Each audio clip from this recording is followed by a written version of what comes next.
Good evening, people. Brett Redmond here, Bad Intentions Boxing, and I'm joined by Rylan Charlton. Rylan, fantastic to have you with us. How are you keeping, buddy?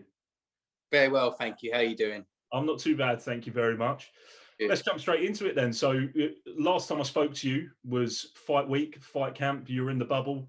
You were very positive, very calm and composed, and I think we noted that quite a few other places. Since the fight, in terms of reflection, what have you thought about potentially how the fight went, and did it go how you expected it to go? No, it didn't go how I expected it to go. I feel like Florian boxed the best he's ever boxed. He's never boxed like that in any of his, what was he had before, like 7 fights. He never boxed like that. He was on the back foot the whole time. And yeah, it was just he sort of, well, yeah, he outboxed me in a way, and it wasn't what I was expecting, kind of thing. And I just thought I have to keep coming at him and try and hopefully he'll start blowing out of his ass, but he didn't. He looked, and again, I'll say this from sitting on my sofa at home, he looked it looked very awkward, a style that he brought forward to the fight. And I think we mentioned off air, there was a point actually after maybe 4 or 5 rounds actually that there was that element that you just kept coming forward, I think, in an element looking to try and break him down. Yeah, I feel like he was more just on the counter punching the whole time, which I probably made it a lot easier for him to be sort of catching me, because I just kept coming forward. So I did probably make it easier for him. I maybe should have sat back and changed up my game plan instead of coming forward the whole time. But I feel like maybe he got into my head a little bit as well throughout the week, being his mouthy self. I didn't really feel like any of it did affect me throughout the bubble, the week, but maybe when I got in there, I just wanted to really get on him, kind of thing. If there was ever that element that the fight come around again, what do you think that you would do that's different? I'd try and box him a lot more, because I don't know why I didn't. I kind of just kept coming at him. I mean, if I'd let him come towards me a little bit, for sure, because I don't think he came to me at all. I don't know. I haven't watched the fight back, but even maybe when he rocked me, then he came to me. But it was mainly me going to him the whole time. So I would have just sat back a little bit if there was to be another fight, but I won't be fighting at that welterweight again. No chance in that. Definitely. So it wouldn't have been something, because even when you weighed in, you came in lighter, than what the weight was. And do you think that definitely made a difference on your body and how your mindset was? Yeah, for sure. It plays a massive part, because I'm a power puncher. So that the thing is with I have to, like welterweight, my power punch would be perfect, kind of thing. But you put me in as a welterweight, it takes away my power. And Marku wasn't very affected by my power at all due to his size and his strength. So yeah, that kind of played a big part in it. I feel like I weighed in 10 stone 4, I think 4.6, something like that.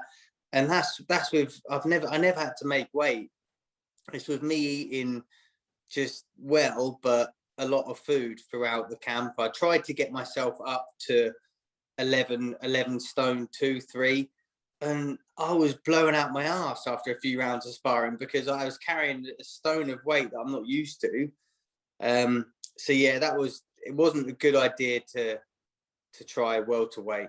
I gave it a go, and I mean, Laws was a welterweight. I don't think he's a proper welterweight either. Like, seeing the size of Marku, he was just big. He just looked big in general, wide, and yeah, he was quite strong. So it sounds like, coming off the back of that defeat, and again, let's reflect on that. That's your first career defeat. That you've actually taken a lot of that. You've taken a lot of it on board in your stride, and potentially there's, I think, chinks in your armor that you've recognised and things that you want to change. So the potential next step is for you is to fight a super lightweight. Yeah. So super lightweight. 100%. I mean, it's what Eddie Hearn messaged me the next day after the fight, which is nice of him to say. We'll go again, and we'll go at 140 pounds, which is like welterweight, and that's good. Now that they're going to be backing me from now on, instead of, I mean, I suppose I was again like the bait with Marku to try and boost his profile, and I took a risk and didn't pay off, but I felt like it was an entertaining fight by the sounds of things. I've had so much love from that fight. I've had a lot of people message me and stuff saying how much of a great fight it was. And we are in the entertainment business at the end of the day. So as long as people are entertained, then I feel like now Matchroom will be backing me at my own weight. And yeah, we can go a lot further, I think. Definitely, I think that'll make a lot of difference for yourself moving forward, and for the fact that now you've got yourself in that position. As I say, you know, throughout that fight, you showed plenty of heart and courage. You actually managed to, you know, let's not move away from the fact, put Florian Marku down. Whether he says it was because his foot got stuck, etc., or whatever, it was a knockdown, and that's exactly what it was. So, you know, there were a lot of plaudits that people drew from it, and it was an interesting fight, and it was a good fight again to watch. I would think, I suppose, with you moving down to 140, is there potentially anything in the pipeline or anybody ideally that you'd like to target, or would it just be very much feeling your way through? I feel like, yeah, just feeling my way through, really. I never really, I don't follow boxing too much. I don't know how many people are at my weight and how good they are, kind of thing. But I'll just let Eddie or whoever, or Matchroom, match me up with anyone, as long as it's light welterweight. Yeah, I'll be so much more comfortable at that weight and strong at that weight. So yeah, I'm looking forward to, they said around hopefully summertime I'll be back. Yeah, get a show on in the summer, and yeah, 140 pounds is going to be the weight I want to stick at. So has this managed to give you a much possibly needed break from boxing at the moment? I think you mentioned before that you've just moved house and you've got lots of other things going on as well. Yeah, it's been nice. Just moved into our first house, which is lovely, but it's just an absolute tip at the moment. It's more like a building site because we're renovating, but it's great fun. It gives me a little bit of time to reflect on where I want to go in the sport, and yeah, it gives me a lot of time to kind of just recuperate as well, have like completely refresh my body, because I'm constantly in the gym training like mad. So yeah, it's nice to have a little bit of a break. And we'll be back in the gym next week, and we're going to be on it. The interesting point, and I suppose something that I wanted to touch on, was a minute ago you said you don't really follow boxing that well. We've had plenty of other discussions, myself and you know, some of my friends and my colleague who runs this with me as well, that actually is boxing, that you'd say, is it a hobby, or is it something that you see you do as a paid job? It's turning into more of a paid job when I get onto the big stage, but it is still a hobby for me.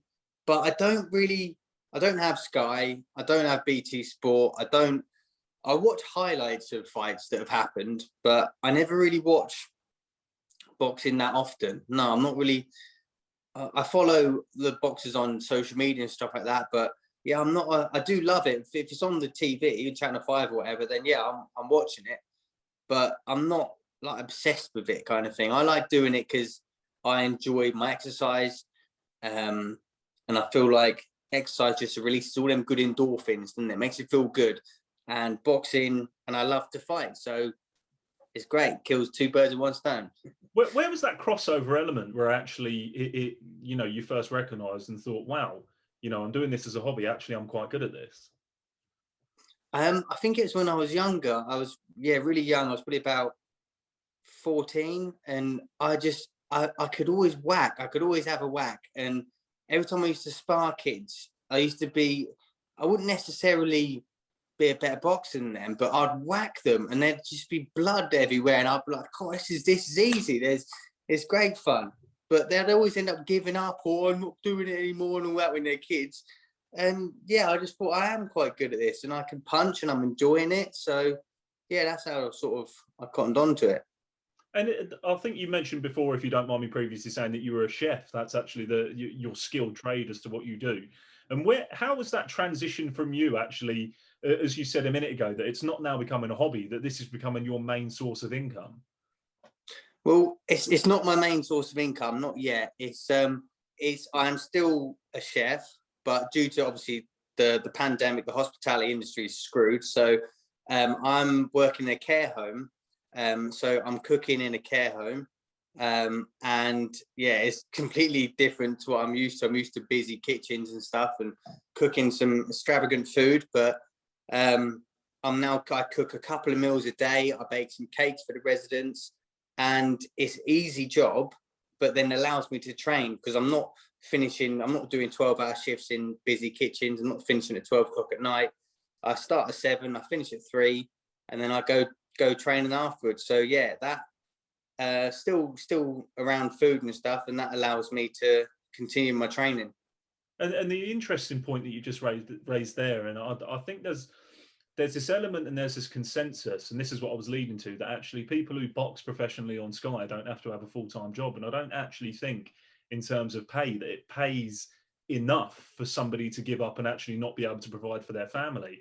And I think that must be for you, something quite difficult. You've had a massive fight on Sky. Everybody's seen it, everybody was tuning in to watching it. And then we've come back and very humbled. You've just said actually that you're working in a care home, cooking food. And I think that's the reality, isn't it?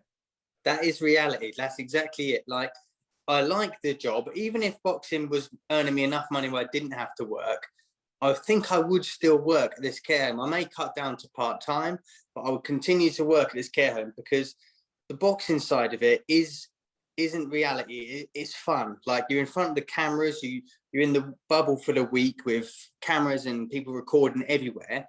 That's not real life. Real life is when I come home to my house and I've got to get up for my job, I've got to pay my mortgage.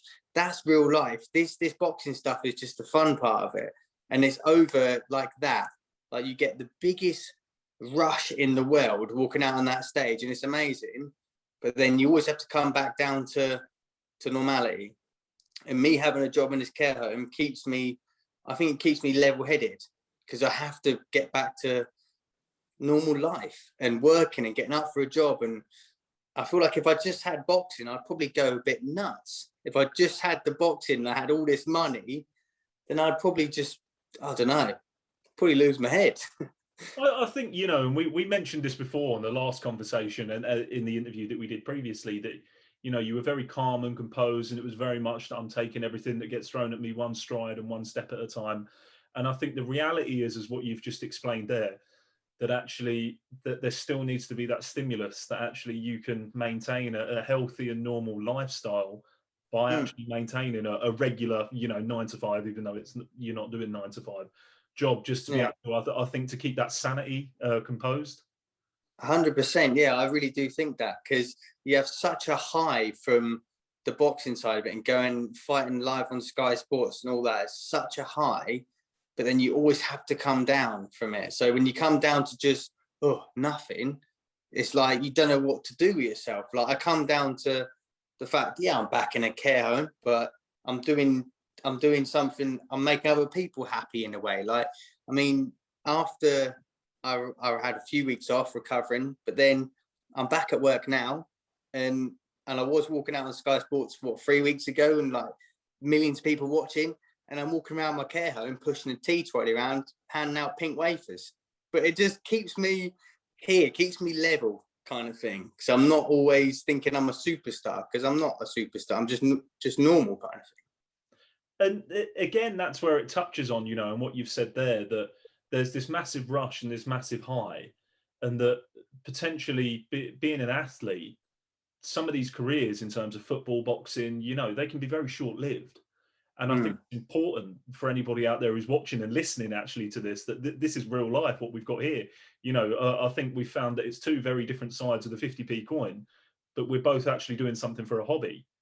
And I think the interesting point in that is, why would somebody who actually has a career in a skilled trade of somebody else wants to go out there, what makes you get up in the morning and run, knowing that at some point within the next 12 weeks, you're going to get punched in the head?